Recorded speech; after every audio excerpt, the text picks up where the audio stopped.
So yan, meron tayo ngayong inco drill. Magpapalit yung may-ari ng to. Bumili siya ng bagong chuck.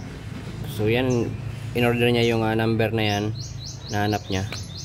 So simple lang yung pagpalit nito. Tanggalin nyo lang yung tornilyo dito sa gitna una. So ang sekreto ng tornilyo dito sa gitna is pabaliktad yung thread. Yung paigpit, yun yung paluwag. So ang paluwag, yun yung paigpit. Pag natanggal nyo na, ganito lang yung gawin nyo. Simple lang.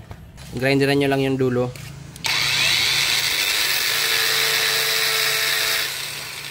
So yan, pag nagrinderan nyo na, halimbawa ganyan, cancelin nyo lang dito. Pupukin nyo lang ng bigla. O so yan, isang pukpuk lang, tanggal na.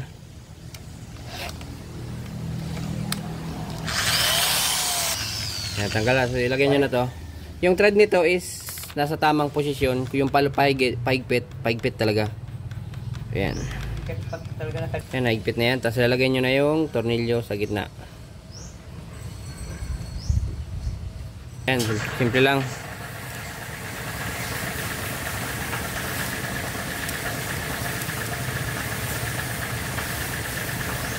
Ayan, pumasok na. Ayan, okay na. Mag-higpitan na lang to. Tapos, ayan, tapos na.